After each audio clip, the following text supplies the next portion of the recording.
കോൺസ്റ്റിറ്റ്യൂഷന്റെ അല്ലെങ്കിൽ constituent അസംബ്ലിയുടെ drafting കമ്മിറ്റിയിൽ അംഗങ്ങളായിട്ടുള്ളതെന്ന് ഓർത്ത് വെച്ചിരിക്കുക. ഓക്കെ, ഭരണഘടനയിലെ ഏറ്റവും പ്രധാനപ്പെട്ട ടോപ്പിക് ഏതെന്ന് ചോദിച്ചാൽ ഞാൻ പറയും അത് കോൺസ്റ്റിറ്റ്യൂന്റ് അസംബ്ലി അഥവാ ഭരണഘടനാ നിർമ്മാണ സമിതിയാണെന്ന്. കാരണം ഏതൊരു ക്വസ്റ്റ്യൻ പേപ്പർ എടുത്ത് നോക്കിയാലും ഈ ഒരു ടോപ്പിക്ക് ബേസ് ചെയ്ത ഒരു ചോദ്യം ഉറപ്പായിട്ട് ഉണ്ടാവും. ഓക്കെ, അപ്പൊ ഇന്ന് നമ്മൾ മിഷൻ യൂണികോമിലൂടെ പഠിക്കാനായിട്ട് പോകുന്നത് ഈ ഒരു കോൺസ്റ്റിറ്റ്യൂന്റ് അസംബ്ലിയിലെ ഏറ്റവും പ്രധാനപ്പെട്ട കുറച്ച് ഏരിയാസ് ആണ്. നിങ്ങൾക്കറിയാം ഈ ഒരു ടോപ്പിക്ക് വളരെ വലിയൊരു ടോപ്പിക്കാണ്. അവിടെ ഒരുപാട് കാര്യങ്ങൾ പഠിക്കാനുണ്ട്. നമ്മൾ ഓൾറെഡി അത് ആപ്പിൽ പോയിട്ടുള്ള ക്ലാസ്സുകളിലെല്ലാം ഡീറ്റെയിൽ ആയിട്ട് എടുത്തിട്ടുണ്ട്. ഇവിടെ നമ്മൾ കുറച്ച് ക്വസ്റ്റ്യൻസ്, ബേസിക് ആയിട്ടുള്ള കുറച്ച് ക്വസ്റ്റ്യൻസും അതുമായി ബന്ധപ്പെട്ട കണക്റ്റഡ് ഫാക്ട്സുമാണ് നോക്കാനായിട്ട് പോകുന്നത്. Hi, it's me Lakshmi TS and welcome to entry degree level YouTube channel. So ഇന്ന് നമ്മൾ കോൺസ്റ്റിറ്റ്യൂന്റ് അസംബ്ലിയുമായിട്ട് ബന്ധപ്പെട്ട നിങ്ങൾ ഒരു കാര്യം മനസ്സിലാക്കാം. നമ്മളിപ്പോൾ ഡിഗ്രി ലെവൽ എക്സാം ആയിക്കോട്ടെ, അതുപോലെ +2 ലെവൽ എക്സാം ആയിക്കോട്ടെ, കോൺസ്റ്റിറ്റ്യൂഷനെ അത്രത്തോളം കട്ടിയാക്കാൻ അവർക്ക് പറ്റത്തില്ല. കാരണം എത്രത്തോളം പോയാലും അതിനകത്തുള്ള കണ്ടന്റ് ഓൾമോസ്റ്റ് സെയിം ആണ് അല്ലേ. നമ്മളിപ്പോൾ എത്ര ഹൈ ലെവൽ രീതിയിൽ അവർ ടഫ് ആക്കാൻ നോക്കിയാലും അതിനകത്ത് നമ്മൾ പഠിച്ചുകൊണ്ട് വന്ന കാര്യങ്ങളെല്ലാം എങ്ങനെയൊക്കെ ചോദിച്ചാലും അത് നമുക്ക് ആൻസർ ചെയ്യാനായിട്ട് പറ്റും. അതുകൊണ്ട് തന്നെ മറ്റുള്ള ടോപ്പിക്കുകളെ വെച്ച് അല്ലെങ്കിൽ സബ്ജക്റ്റുകളെ വെച്ച് കമ്പയർ ചെയ്യുമ്പോൾ നമ്മൾ ഇതിനെ പറ്റിയിട്ടുള്ള ഒരു ബേസിക് ധാരണ ഉണ്ടെങ്കിൽ നമുക്ക് തീർച്ചയായിട്ടും അതിന്റെ ഫുൾ മാർക്ക് നേടിയെടുക്കാനായിട്ട് സാധിക്കും. സോ ഇവിടെ കോൺസ്റ്റിറ്റ്യൂന്റ് അസംബ്ലിയുടെ ചോദ്യങ്ങള് ലോ ലെവൽ ചോദ്യങ്ങൾ ഉണ്ടാകും, ഹൈ ലെവൽ ചോദ്യങ്ങൾ ഉണ്ടാവും. ഈ ഹൈ ലെവൽ എന്ന് പറയുന്നത് എന്താണ് ഉദ്ദേശിക്കുന്നത് എന്ന് വെച്ചാൽ ഈ ഒരു ബേസിക് ലെവൽ അല്ലെങ്കിൽ ഒബ്ജക്റ്റീവ് ലെവലിലുള്ള ക്വസ്റ്റ്യൻസ് ഒരു 2-3 ക്വസ്റ്റ്യൻസ് എടുത്ത് അപ്പുറത്തൊരു സ്റ്റേറ്റ്മെന്റ് ആയിട്ട് കൊണ്ടിടുമ്പോൾ അത് സ്റ്റേറ്റ്മെന്റ് ക്വസ്റ്റ്യൻ ആയിട്ട് മാറും. സോ അത് കാണുമ്പോഴാണ് വലിയ ചോദ്യം എന്നുള്ള രീതിയിൽ നമ്മളുടെ മനസ്സിൽ തോന്നുന്നത് അല്ലെ. പക്ഷേ എല്ലാം സിമ്പിൾ ആണ്. അതായത് നമ്മൾ ഒബ്ജക്റ്റീവ് ടൈപ്പിൽ പഠിച്ചിട്ട് പോകുന്ന സെയിം ടോപ്പിക്കുകൾ തന്നെയാണ് അല്ലെങ്കിൽ സെയിം കാര്യങ്ങൾ തന്നെയാണ് അപ്പുറത്ത് കൊണ്ടിട്ട് ചോദിക്കുന്നത്. അതുകൊണ്ട് തന്നെ കോൺസ്റ്റിറ്റ്യൂഷൻ ഒന്ന് ശ്രദ്ധിച്ച് പഠിച്ചു കഴിഞ്ഞാൽ, ഒരു തവണ ഒന്ന് സെറ്റ് ആക്കി കഴിഞ്ഞാൽ പിന്നീട് അങ്ങോട്ട് എഴുതുന്ന എല്ലാ പരീക്ഷകൾക്കും നിങ്ങൾക്ക് കോൺസ്റ്റിറ്റ്യൂഷനിൽ ഫുൾ മാർക്ക് നേടിയെടുക്കാനായിട്ട് പറ്റും. ഓക്കെ, അപ്പൊ നമുക്ക് എന്ത് ചെയ്യാം? കോൺസ്റ്റിറ്റ്യൂന്റ് അസംബ്ലിയുമായി ബന്ധപ്പെട്ട കുറച്ച് ചോദ്യങ്ങൾ ഞാൻ നിങ്ങൾക്കൊന്ന് കാണിച്ചു തരാം. ഇവിടെ ഈ ഒരു ബേസിക് സിമ്പിൾ ക്വസ്റ്റ്യൻസ് എന്ന് പറയുമ്പോൾ പോലും ഇങ്ങനെയൊക്കെ ചോദ്യം ചോദിക്കുമ്പോൾ നമുക്ക് കൺഫ്യൂഷൻ ഉണ്ടാകാനുള്ള സാധ്യതയുണ്ട് അല്ലെ. ഓപ്ഷൻസ് നമ്മൾ അത്രത്തോളം ഡെപ്തിൽ പഠിച്ചാൽ മാത്രമേ, ഡെപ്ത് മീൻസ് അത്രത്തോളം കാര്യങ്ങൾ കമ്പയർ ചെയ്ത് പഠിച്ചാൽ മാത്രമേ നമുക്ക് ആൻസർ ചെയ്യാനായിട്ട് സാധിക്കുകയുള്ളൂ. സോ ഫസ്റ്റ് ഓഫ് ഓൾ, ലോകത്തിലെ ഏറ്റവും വലിയ എഴുതപ്പെട്ട ഭരണഘടനയുള്ള രാജ്യം ഏതെന്ന് ചോദിച്ചിട്ടുണ്ട്. ഭരണഘടന പഠിച്ചിട്ടുള്ള എല്ലാവർക്കും ഇത് ആൻസർ ചെയ്യാനായിട്ട് പറ്റും അല്ലെ. ഓക്കെ, അപ്പൊ അത് നമുക്കൊന്ന് നോക്കാം. അതുമായി ബന്ധപ്പെട്ട കുറച്ച് കാര്യങ്ങൾ നമുക്കൊന്ന് ശ്രദ്ധിച്ച് പഠിച്ചിട്ട് പോകാം. കാരണം ഇനി വരുന്ന പരീക്ഷയിൽ ഈ ഒരു ചോദ്യം ചിലപ്പോൾ ഒരു സ്റ്റേറ്റ്മെന്റ് ആയിട്ട് നമ്മുടെ മുന്നിലേക്ക് വന്നേക്കാം. സോ അങ്ങനെ ചോദിച്ചാൽ നമുക്ക് ആൻസർ ചെയ്യണമല്ലോ. സോ നോക്കുക, എന്താണ് ഇതിന്റെ ആൻസർ വരുന്നത്? അറിയാം, ഇന്ത്യയാണ് അല്ലെ. നോക്കൂ, ലോകത്തിലെ തന്നെ ഇന്ത്യ എന്നുള്ള രാജ്യത്തിൽ നിന്നും പുറത്തു പോയിട്ട് നമ്മൾ ലോകത്തിലേക്ക് പോവുകയാണെങ്കിൽ ലോകത്തിലെ തന്നെ ഏറ്റവും വലിയ ലിഖിത ഭരണഘടനയുള്ള രാജ്യം ഏതെന്ന് ചോദിച്ചാൽ നമ്മൾ എന്താ ഉത്തരം പറയേണ്ടത്? അത് നമ്മുടെ ഇന്ത്യ തന്നെയാണ്. മനസ്സിലായോ? ഇന്ത്യയിലാണ് ലോകത്തിലെ തന്നെ ഏറ്റവും വലിയ ഭരണഘടനയുള്ളതെന്ന് മനസ്സിലാക്കി വെച്ചിരിക്കുക. ഓക്കെ, ഇനി എഴുതപ്പെട്ടിട്ടുള്ളവയിൽ വെച്ച് ഏറ്റവും പഴക്കം ചെന്ന ഭരണഘടനയുള്ള രാജ്യം ചോദിക്കുകയാണെങ്കിൽ അത് അമേരിക്കയാണ്. അതൊരിക്കലും ഇന്ത്യ പറയരുത്. കാരണം ഇന്ത്യൻ ഭരണഘടനയൊക്കെ എഴുതുന്നതിന് മുമ്പ് തന്നെ അവിടെ അമേരിക്കൻ ഭരണഘടന ഉണ്ട്. ഈ അമേരിക്കൻ ഭരണഘടനയിൽ നിന്ന് ഒരുപാട് ആശയങ്ങൾ നമ്മൾ എന്ത് ചെയ്തിട്ടുണ്ട്? നമ്മുടെ ഇന്ത്യൻ ഭരണഘടനയിലേക്ക് കടമെടുത്തിട്ടുണ്ട് അല്ലേ. സോ ഒരുപാട് കാര്യങ്ങൾ നമ്മൾ അമേരിക്കയുടെ രീതിയിൽ നമ്മൾ ഇങ്ങോട്ടേക്ക് കോപ്പി ചെയ്തിട്ടുള്ള കാര്യം മനസ്സിലാക്കുക. അപ്പോ ലോകത്തിലെ ഏറ്റവും വലിയ ലിഖിത ഭരണഘടനയുള്ള രാജ്യം ചോദിച്ചാൽ ഇന്ത്യയാണ്. എഴുതപ്പെട്ടിട്ടുള്ളവയിൽ വെച്ച് ഏറ്റവും പഴക്കം ചെന്ന ഭരണഘടനയുള്ള രാജ്യം ചോദിക്കുകയാണെങ്കിൽ അത് അമേരിക്കയാണ്. മനസ്സിലായോ?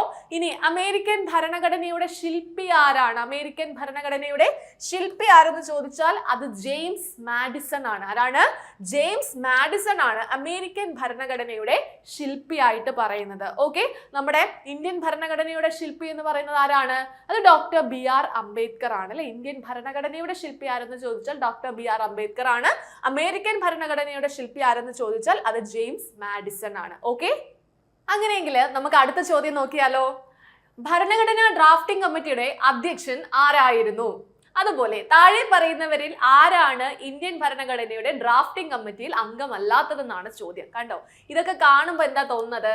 ഡ്രാഫ്റ്റിംഗ് കമ്മിറ്റി എന്നുള്ള ഒരു ടോപ്പിക് നമുക്ക് എന്തായാലും കോൺസ്റ്റിറ്റ്യൂന്റ് അസംബ്ലിയിൽ പഠിച്ചിട്ട് പോയേ പറ്റുള്ളൂ അല്ലെ? Drafting committee.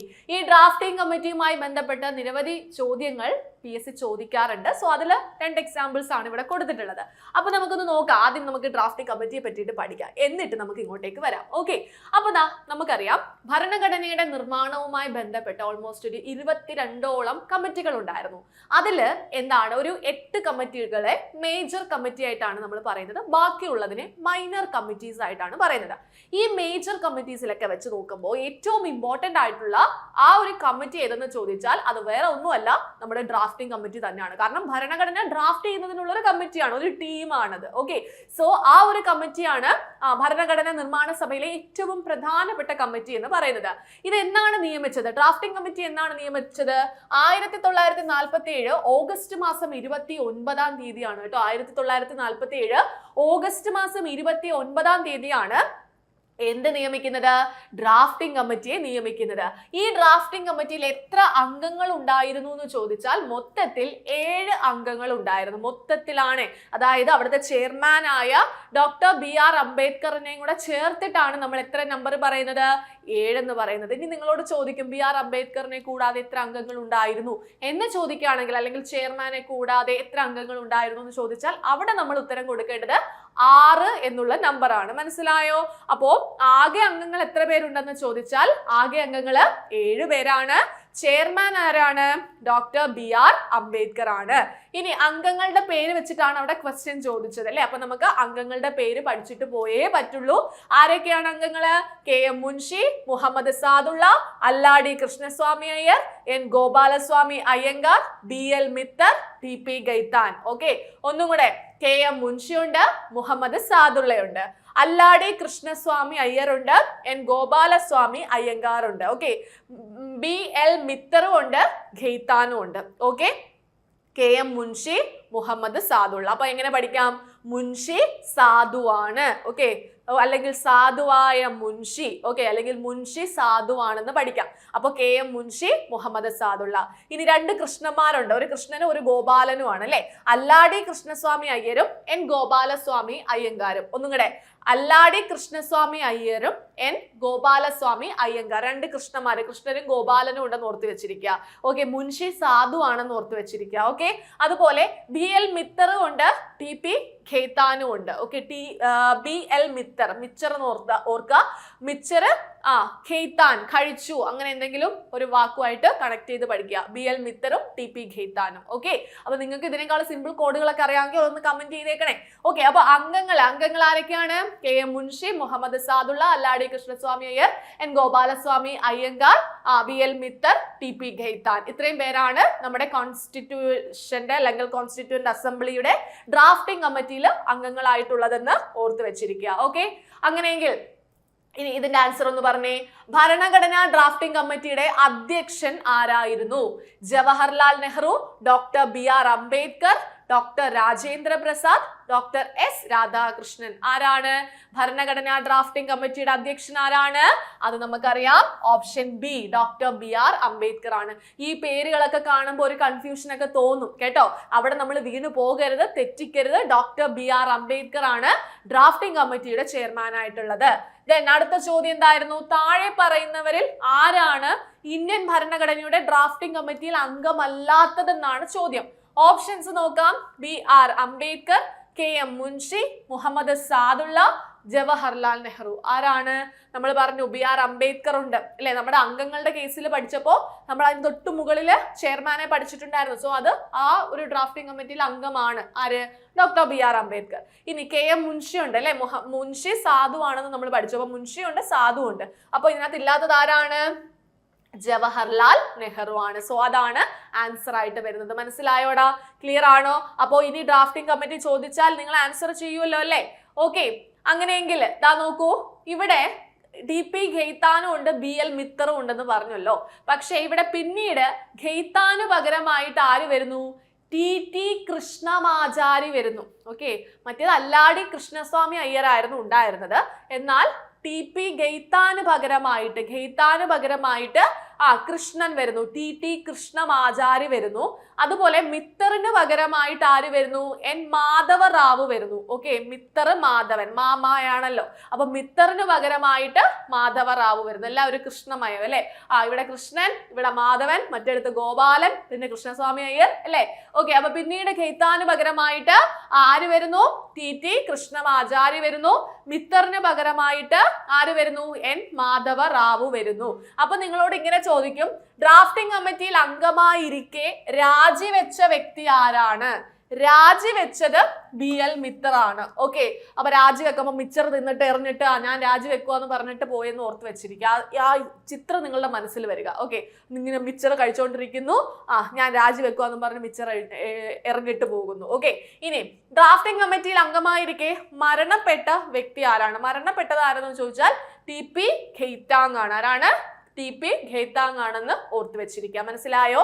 അപ്പൊ ഡ്രാഫ്റ്റിംഗ് കമ്മിറ്റിയുമായി ബന്ധപ്പെട്ട ഒരു ചോദ്യം ചോദിച്ചാൽ ഇനി നിങ്ങൾ ആൻസർ ചെയ്യും എന്നുള്ള പ്രതീക്ഷയോടുകൂടി ഞാൻ അടുത്ത ചോദ്യത്തിലേക്ക് പോകുന്നു. ഭരണഘടനാ നിർമ്മാണ സമിതിയുടെ സ്ഥിരം അധ്യക്ഷൻ ആരാണ്?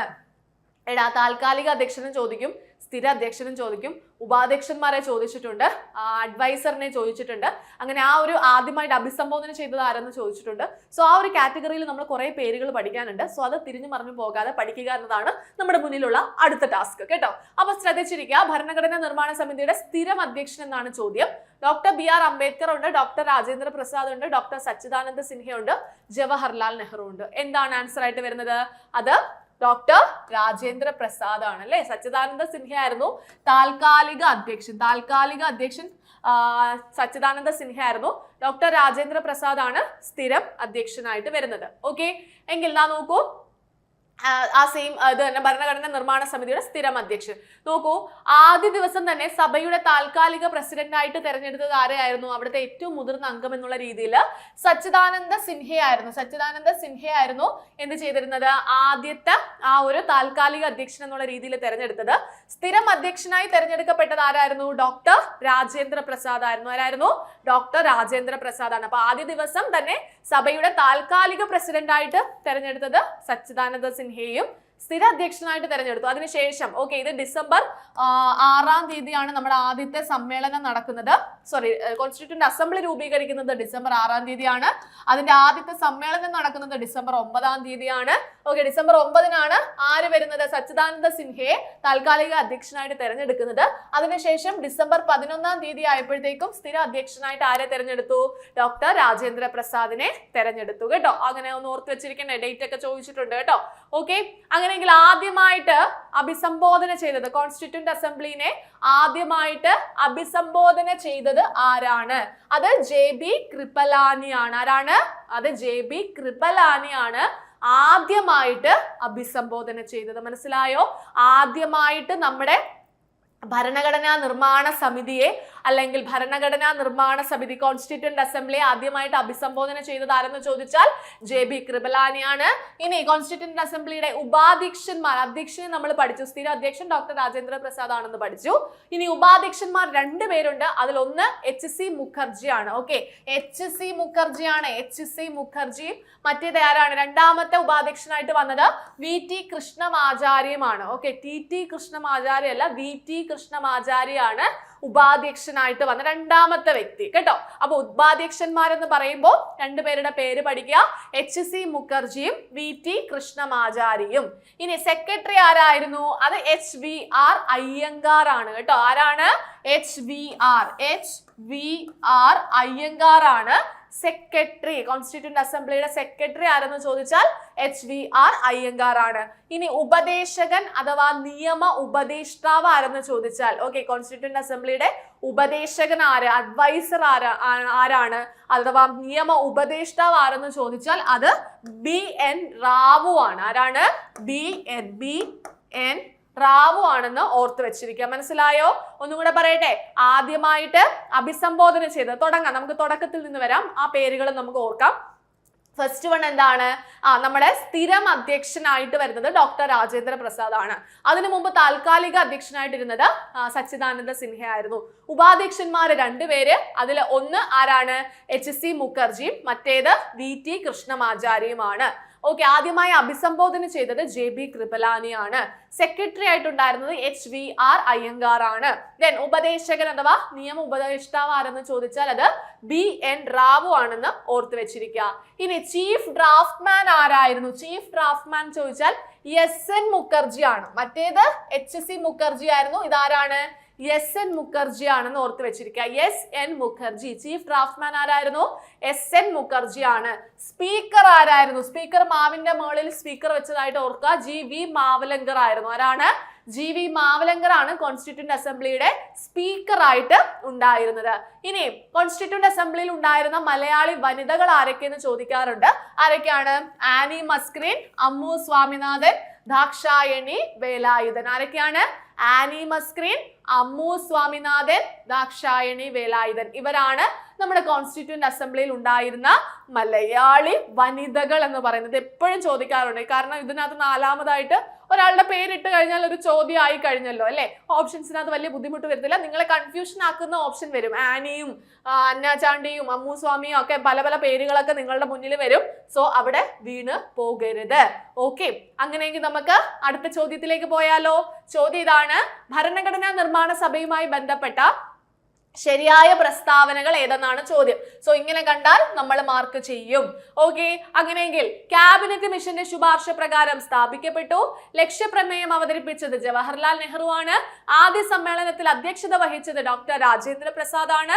ഭരണഘടനാ ഉപദേശകൻ ഡോക്ടർ BR അംബേദ്കർ ആയിരുന്നു. എടാ, ഇങ്ങനെയൊക്കെ ചോദ്യം വരുമ്പോൾ നിങ്ങൾ ഓടിച്ചാടി എല്ലാം കൂടെ ശരിയാണോ തെറ്റാണോ എന്ന് ചിന്തിച്ചിരിക്കാതെ ഇതിൽ ഏതെങ്കിലും നിങ്ങൾക്ക് നല്ല ഉറപ്പുള്ള ഒരു ഓപ്ഷൻ തെറ്റാണോ ശരിയാണെന്നോ ഉറപ്പുണ്ടെങ്കിൽ അത് വെച്ചിട്ട് നിങ്ങൾ എന്ത് ചെയ്യുക? എലിമിനേഷൻ ടെക്നിക്ക് അപ്ലൈ ചെയ്യുക. ഓക്കെ, ജസ്റ്റ് നോക്കാം. ക്യാബിനറ്റ് മിഷന്റെ ശുപാർശ പ്രകാരം സ്ഥാപിക്കപ്പെട്ടു. ഇത് നമുക്ക് എന്തായാലും ശരിയാണെന്ന് അറിയാം. ബാക്കി മൂന്നെണ്ണം നോക്കണ്ട. ഓക്കെ, എന്തായാലും ക്യാബിനറ്റ് മിഷന്റെ ശുപാർശ പ്രകാരമാണ് സ്ഥാപിച്ചതെന്ന് അറിയാം. ശരിയായിട്ടുള്ള സ്റ്റേറ്റ്മെന്റ് ആണ് ചോദിക്കുന്നത്. സോ ആൻസറിൽ എന്ത് വരണം? 1 വരണം. സോ ഒന്നില്ലാത്തതിനെല്ലാം നമ്മൾ വെട്ടിക്കളഞ്ഞു. ഒന്നില്ലാത്തത് ഏതുണ്ട്? ഓപ്ഷൻ B എന്തായാലും വരത്തില്ല. ഓക്കെ, ഇനി ലക്ഷ്യപ്രമേയം അവതരിപ്പിച്ചത് ജവഹർലാൽ നെഹ്റു ആണ്. അത് അവിടെ ഇരിക്കട്ടെ, നമുക്ക് അറിയത്തില്ലെന്നിരിക്കട്ടെ. ഓക്കെ, ആദ്യ സമ്മേളനത്തിൽ അധ്യക്ഷത വഹിച്ചത് ഡോക്ടർ രാജേന്ദ്ര പ്രസാദ് ആണ്. അത് നമുക്ക് അറിയത്തില്ല. ഭരണഘടനാ ഉപദേശകൻ ഡോക്ടർ BR അംബേദ്കർ ആയിരുന്നു. ഉപദേശകൻ നമ്മൾ എന്തായാലും BR അംബേദ്കറിന്റെ പേര് പഠിച്ചിട്ടില്ല. BN റാവു ആണ് പഠിച്ചിട്ടുള്ളത്. സോ ഇത് തെറ്റാണെന്ന് നമുക്കറിയാം. തെറ്റാണെന്ന് പറഞ്ഞാൽ ആൻസറിനകത്ത് 4 വരുന്ന ആൻസർ നമുക്ക് വരത്തില്ല എന്ന് നമ്മൾ മനസ്സിലാക്കുക. അപ്പോഴേ നമുക്ക് എന്ത് വന്നു? ആൻസർ കിട്ടി. ഉണ്ടാവും. ഇപ്പൊ നമുക്ക് ഈ 2 സ്റ്റേറ്റ്മെന്റ് അറിയത്തില്ലെങ്കിൽ പോലും നമുക്ക് എന്ത് ചെയ്യാം? 4 വരുന്ന ഓപ്ഷൻ നമുക്ക് വെട്ടിക്കളയാം. അത് തെറ്റായിട്ടാണ് വരുന്നത്. സോ ആൻസർ ആയിട്ട് വരത്തില്ല. സോ നമുക്ക് എന്ത് കിട്ടി? എലിമിനേഷൻ ടെക്നിക്ക് വഴി 2 സ്റ്റേറ്റ്മെന്റിലോട്ട് നമുക്ക് പോകേണ്ട ആവശ്യമേ വന്നില്ല. ഇത് 2 എണ്ണം വെച്ച് തന്നെ നമുക്ക് എന്ത് കിട്ടി? ആൻസറിലേക്ക് പോകാൻ പറ്റി. സോ ഇങ്ങനെ എലിമിനേഷൻ ടെക്നിക്ക് നിങ്ങൾ പ്രാക്ടീസ് ചെയ്യണം കേട്ടോ. നിങ്ങൾ ഇനി അങ്ങോട്ടേക്ക് എക്സാം ഒക്കെ അടുക്കുമ്പോഴത്തേക്കും previous year questions maximum practice ചെയ്യുക. ആ സമയത്ത് ഈ എലിമിനേഷൻ ടെക്നിക്ക് ഏതെങ്കിലും സ്റ്റേറ്റ്മെന്റ് അറിയാമെങ്കിൽ അത് വെട്ടിക്കളഞ്ഞിട്ട് എന്ത് ചെയ്യാം? അതിനകത്ത് നിന്ന് ആൻസറിലേക്ക് പോകാനായിട്ട് ശ്രമിക്കണം കേട്ടോ. സോ എന്താണ് ഇവിടെ ആൻസർ ആയിട്ട് വരുന്നത്? ഓപ്ഷൻ 1ഉം 2ഉം ആണ് അല്ലെ. അതായത് ക്യാബിനറ്റ് മിഷന്റെ ശുപാർശ പ്രകാരമാണ് സ്ഥാപിച്ചത്. ലക്ഷ്യപ്രമേയം അവതരിപ്പിച്ചത് ജവഹർലാൽ നെഹ്റു ആണ്. ഇത് നോക്കൂ, ആദ്യ സമ്മേളനത്തിൽ അധ്യക്ഷത വഹിച്ചത് ഡോക്ടർ രാജേന്ദ്ര പ്രസാദ് ആണ്. നോക്കേണ്ട കാര്യം പോലും വന്നില്ല. തെറ്റാണെന്ന് നമുക്ക് കിട്ടും അല്ലെ. അത് സച്ചിദാനന്ദ സിൻഹയാണ് ആൻസർ ആയിട്ട് വരുന്നത്. ഇപ്പോൾ നിങ്ങൾക്ക് ഈ 4 സ്റ്റേറ്റ്മെന്റും അറിയാമെങ്കിൽ നിങ്ങൾ വിചാരിക്കും എന്തിനാണ് എനിക്ക് നേരെ ആൻസറിലേക്ക് പോയാൽ പോരേന്ന്. ഇത് എപ്പോഴാണ് നിങ്ങൾക്ക് ആവശ്യം വരുന്നതെന്ന് അറിയാമോ? ഇങ്ങനെ ചോദ്യങ്ങൾ ചോദിക്കുമ്പോൾ ഇതിൽ ഏതെങ്കിലും സ്റ്റേറ്റ്മെന്റ് നിങ്ങൾ പഠിക്കാത്തതാണെങ്കിൽ അല്ലെങ്കിൽ പഠിച്ചതായിട്ടുള്ളത് നിങ്ങൾ മറന്നു പോയിട്ടുണ്ടെങ്കിൽ ആയിരിക്കും നിങ്ങൾക്ക് ഇങ്ങനെ ഒരു ടെക്നിക്കിന്റെ ആവശ്യം അവിടെ വരുന്നത്. അപ്പോൾ അത് കൃത്യമായിട്ട് നേരത്തെ പ്രാക്ടീസ് ചെയ്യണം. എക്സാം ടൈമിൽ പോയിട്ട് ചെയ്തിട്ട് കാര്യമില്ല, അവിടെ ഇരുന്ന് ചെയ്തിട്ട് കാര്യമില്ല. നിങ്ങൾ നേരത്തെ പ്രാക്ടീസ് ചെയ്യുമ്പോൾ തന്നെ എന്ത് ചെയ്യണം? ആ ഒരു മോഡൽ നിങ്ങൾ പ്രാക്ടീസ് ചെയ്ത് വരണം. എങ്കിൽ മാത്രമേ കറക്റ്റ് ആയിട്ടുള്ള രീതിയിൽ നിങ്ങൾക്ക് എലിമിനേഷൻ ടെക്നിക്ക് എക്സാം ഹാളിൽ ഇരുന്ന് ചെയ്യാനായിട്ട് പറ്റുള്ളൂ കേട്ടോ. ഓക്കെ, അപ്പൊ അത് ക്ലിയർ ആയെന്ന് കരുതുന്നു. അങ്ങനെയെങ്കിൽ ഇതാ നോക്കൂ, ഓപ്ഷൻ A ആണ് ആൻസർ ആയിട്ട് വരുന്നത്. ഇനി മറ്റൊരു ചോദ്യം നോക്കിക്കേ. ഇന്ത്യൻ ഭരണഘടനയുമായി ബന്ധപ്പെട്ട ശരിയായ പ്രസ്താവന ഏതെന്നാണ് ചോദ്യം. ഓക്കെ, അതിൽ 4 സ്റ്റേറ്റ്മെന്റ്സ് തന്നിട്ടുണ്ട്. നമുക്ക് ജസ്റ്റ് ഒന്ന് എലിമിനേഷൻ ടെക്നിക്ക് ട്രൈ ചെയ്ത് നോക്കാം കേട്ടോ. ആ സ്റ്റേറ്റ്മെന്റ്സ് ഒന്ന് വായിക്കട്ടെ. നോക്കൂ, ലോകത്തിലെ ഏറ്റവും വലിയ എഴുതപ്പെടാത്ത ഭരണഘടനാ ഡ്രാഫ്റ്റിംഗ് കമ്മിറ്റിയുടെ ചെയർമാൻ ഡോക്ടർ BR അംബേദ്കർ ആയിരുന്നു. സ്വതന്ത്രമായ നീതിന്യായ വ്യവസ്ഥ ഉറപ്പു നൽകുന്നു. 6 മൗലിക അവകാശങ്ങൾ ഉൾക്കൊള്ളുന്നു. ഇത്രയും കിട്ടി. ശരിയായതാണ് നമ്മളോട് ചോദിച്ചിട്ടുള്ളത്. ഓക്കെ, ഇതിൽ ഏതെങ്കിലും നിങ്ങൾക്ക് നല്ല ഉറപ്പുള്ളത്, ഇൻ കേസ് നിങ്ങൾക്ക് ഇതിനകത്ത് ചില സ്റ്റേറ്റ്മെന്റ് അറിയത്തില്ലെന്നിരിക്കട്ടെ, എന്നാൽ അത് ഒന്നോ രണ്ടോ എണ്ണം അറിയാമെന്നും ഇരിക്കട്ടെ, അവിടെ നിന്ന് നമുക്ക് എങ്ങനെ ആൻസറിലേക്ക് പോകാൻ പറ്റുമെന്നൊന്ന് ട്രൈ ചെയ്ത് നോക്കാം. ഇവിടെ നോക്കൂ, നമുക്ക് ഇതെന്തായാലും രണ്ടാമത്തെ സ്റ്റേറ്റ്മെന്റ് ശരിയാണെന്ന് നമുക്കറിയാം. ഭരണഘടനയുടെ ഡ്രാഫ്റ്റിംഗ് കമ്മിറ്റിയുടെ ചെയർമാൻ ഡോക്ടർ BR അംബേദ്കർ ആയിരുന്നു എന്ന് നമുക്കറിയാം. സോ 2 വരുന്നതിനെ നമുക്ക് സെലക്ട് ചെയ്യാം. ഓക്കെ, 1ഉം 3ഉം എന്തായാലും വരത്തില്ല, കാരണം ശരിയായിട്ടുള്ളതിനകത്ത് 2 വരണം അല്ലേ. സോ ഇത് വരത്തില്ല, പിന്നെ ഇതും വരത്തില്ല, കാരണം 2 വരുന്ന ഓപ്ഷൻ എന്തായാലും ശരിയായിട്ട് വരും. ഓക്കെ, അതവിടെ ഇരിക്കട്ടെ. ഇനി അടുത്തതിനകത്ത് നമുക്ക് എവിടെ പിടിക്കാൻ പറ്റും? 6 മൗലിക അവകാശങ്ങൾ ഉൾക്കൊള്ളുന്നു. 6 മൗലിക അവകാശങ്ങൾ ഉൾക്കൊള്ളുന്നു എന്ന് പറഞ്ഞാല് നമുക്കറിയാം മൗലിക അവകാശങ്ങൾ 6 എണ്ണമാണ്. തുടക്കത്തിൽ 7 എണ്ണം ഉണ്ടായിരുന്നു, സ്വത്തവകാശത്തെ എടുത്ത് മാറ്റുന്നു. 6 മൗലിക അവകാശങ്ങളാണ് നമുക്ക് നിലവിലുള്ളത്. സോ 4 വരുന്നത് കൂടി എടുക്കുക. ഓക്കെ, 2ലും 4 വരുന്നുണ്ട്. സോ അതെടുത്തിട്ട് കാര്യമില്ലെന്ന് നമുക്ക് മനസ്സിലായി. ദെൻ അടുത്ത എന്താണ്? ലോകത്തിലെ ഏറ്റവും വലിയ എഴുതപ്പെടാത്ത ഭരണഘടന എന്ന് ചോദിച്ചാൽ നമുക്കറിയാം നമ്മുടെ ഭരണഘടന എഴുതിയ ഭരണഘടനയാണ്, എഴുതപ്പെടാത്ത ഭരണഘടനയല്ല.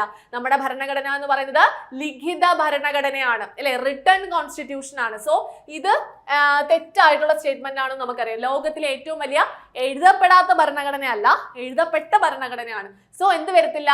1 വരത്തില്ല. അപ്പൊ നമുക്ക് എന്ത് കിട്ടി? അതും നമുക്ക് കിട്ടിയിട്ട് കാര്യമില്ല അല്ലെ, അത് വെച്ചിട്ട് നമുക്ക് കാര്യമില്ല. സോ സ്വതന്ത്രമായ നീതിന്യായ വ്യവസ്ഥ. അപ്പൊ നിങ്ങൾ ആലോചിച്ച് നോക്കുക, സ്വതന്ത്രമായ നീതിന്യായ വ്യവസ്ഥയാണോ ഇന്ത്യയിലുള്ളത്? നമുക്കറിയാം നമ്മുടെ ഭരണഘടന ഒരിക്കലും എക്സിക്യൂട്ടീവ് വിഭാഗമായിട്ടോ ലെജിസ്ലേറ്റീവ് വിഭാഗമായിട്ടോ നമ്മുടെ ജുഡീഷ്യറിയെ കോർത്ത് വെച്ചിട്ടില്ല. നമുക്കറിയാം എക്സിക്യൂട്ടീവും ലെജിസ്ലേച്ചറും, അതായത് ഇപ്പൊ പ്രസിഡന്റ്, വൈസ് പ്രസിഡന്റ്, പ്രൈം മിനിസ്റ്ററും നമ്മുടെ ലോക്സഭ രാജ്യസഭയും തമ്മിൽ മ്യൂച്വലി കണക്റ്റഡ് ആണ് അല്ലെ. അവിടെയൊക്കെ തന്നെ ഉള്ളവർ തന്നെയാണ് ഇവിടെയും വരുന്നത്, ഇവിടെ ഉള്ളവരൊക്കെ തന്നെ അവിടെയും വരുന്നുണ്ട്. അപ്പോൾ അവിടെ കണക്റ്റഡ് ആണ്. പക്ഷെ ഭരണഘടന ഒരിക്കലും ജുഡീഷ്യറി എന്ത് ചെയ്തിട്ടില്ല? ഇങ്ങോട്ടേക്ക് കണക്ട് ചെയ്യിപ്പിച്ചിട്ടില്ല. ഒരു ഇൻഡിപെൻഡന്റ് ആയിട്ടുള്ള ഒരു ബോഡി ആയിട്ട് തന്നെയാണ് ജുഡീഷ്യറിയെ വിഭാവനം ചെയ്തിട്ടുള്ളത്. അപ്പോൾ സ്വതന്ത്രമായ നീതിന്യായ വ്യവസ്ഥ ഉറപ്പ് നൽകുന്നു എന്ന് പറഞ്ഞാൽ അത് ശരിയായിട്ടുള്ള സ്റ്റേറ്റ്മെന്റ് ആണ്. ഓക്കെ, 6 മൗലിക അവകാശങ്ങൾ ഉൾക്കൊള്ളുന്നു എന്ന് പറഞ്ഞാൽ അതും ശരിയാണ്. സോ എന്താണ് നമുക്ക് ആൻസർ വരുന്നത്? 2ഉം 3ഉം 4. അപ്പൊ നമുക്ക് ഇത് 2ഉം വെട്ടിക്കളഞ്ഞിട്ട് ഈ 2 50-50 എന്നുള്ള ചാൻസിലേക്ക് ചെന്നിട്ട് ആൻസറിലേക്ക് പോകാനും എളുപ്പമാണ് കേട്ടോ. ആ രീതി നോക്കാം. നമുക്കിപ്പോ നേരത്തെ പോലെ എല്ലാം വെട്ടിക്കളഞ്ഞ് പെട്ടെന്ന് ആൻസറിലേക്ക് പോകാൻ പറ്റുന്നതും കാണും, ഇതേപോലെ 50-50 വന്ന് നിൽക്കാനുള്ള ചാൻസ് ഉണ്ട്. നിങ്ങളൊന്ന് ആലോചിച്ച് നോക്കുക, ഈ 4 എണ്ണത്തിൽ നിന്നും ഒരെണ്ണം സെലക്ട് ചെയ്യുന്നതിൽ നല്ലത് ഈ 2 എണ്ണത്തിൽ നിന്നും ഒന്ന് സെലക്ട് ചെയ്യുന്നതായിരിക്കത്തില്ല. അത് നല്ല ഉറപ്പുള്ളത് മാത്രമേ നിങ്ങൾ ചെയ്യാവുള്ളൂ. ഓക്കെ, അപ്പൊ ഇങ്ങനെ വരുന്ന നിൽക്കുമ്പോഴും നിങ്ങൾ എന്ത് ചെയ്യുക? കൃത്യമായിട്ട് ആ സ്റ്റേറ്റ്മെന്റ് ഇൻക്ലൂഡഡ് അല്ലാത്ത സ്റ്റേറ്റ്മെന്റ് ഒന്ന് ചെക്ക് ചെയ്ത് നോക്കുക. ഇവിടെ 3നെയാണ് നമ്മൾ ശ്രദ്ധിച്ച് നോക്കേണ്ടത് അല്ലേ. സോ സ്വതന്ത്രമായ നീതിന്യായ വ്യവസ്ഥ അത് നമുക്ക് ലോജിക്കലി പഠിച്ചിട്ടില്ലെങ്കിൽ പോലും ലോജിക്കലി നമുക്ക് ചിന്തിച്ചെടുക്കാൻ പറ്റുന്ന ഒരു ഓപ്ഷൻ ആണ്. സോ എന്ത് ചെയ്യാം? അതാണ് ആൻസർ ആയിട്ട് വരുന്നത്. മനസ്സിലായോ? ഓക്കെ ആണോ? 2ഉം 3ഉം 4ഉമാണ് ആൻസർ ആയിട്ട് വരുന്നത്. ഓക്കെ, അപ്പൊ ഇതാണ് നമ്മുടെ കോൺസ്റ്റിറ്റ്യൂന്റ് അസംബ്ലിയുമായി ബന്ധപ്പെട്ട വളരെ കുറച്ച് ഏരിയ മാത്രം നമ്മളിപ്പോൾ കവർ ചെയ്തിട്ടുണ്ട്. വരുന്ന ക്ലാസ്സുകളിൽ നിങ്ങൾക്ക് ഈ ഒരു ക്ലാസ് ഒക്കെ യൂസ്ഫുൾ ആണെന്ന് നിങ്ങൾ പറയുവാണെങ്കിൽ മാത്രം ഇതിന്റെ അടുത്ത വെർഷൻ അല്ലെങ്കിൽ അടുത്തൊരു ലെവൽ ക്വസ്റ്റ്യൻസുമായിട്ട് നമുക്ക് മറ്റൊരു മിഷൻ യൂണികോമിൽ വരാനായിട്ട് സാധിക്കും. സോ നിങ്ങളുടെ അഭിപ്രായമാണ് ഇവിടെ ഏറ്റവും ഇമ്പോർട്ടൻ്റ് ആയിട്ടുള്ളത്. നിങ്ങൾക്ക് ഇനിയും തുടർന്നും ഇതേപോലുള്ള ടോപ്പിക്കുകൾ നിങ്ങൾക്ക് ഈ company board assistant, university assistant പരീക്ഷകൾക്കായിട്ട് തയ്യാറെടുക്കാൻ ആവശ്യമുണ്ടെങ്കിൽ അത് നിങ്ങൾ കമന്റ് ചെയ്യുക. നിങ്ങൾക്ക് ബുദ്ധിമുട്ടുള്ള ടോപ്പിക്കുകൾ ഏതൊക്കെയെന്ന് കമന്റ് ചെയ്യുക. അത് നമുക്ക് ഇതേപോലെ കുറച്ച് വീതം പഠിച്ച് വരാം. ഓക്കെ, അപ്പോൾ ക്ലാസ്സിനെ പറ്റിയിട്ടുള്ള നിങ്ങളുടെ അഭിപ്രായം കമന്റ് ചെയ്യാൻ മറക്കണ്ട. സോ നമുക്ക് അടുത്ത ക്ലാസ്സിൽ കാണാം. Thank you.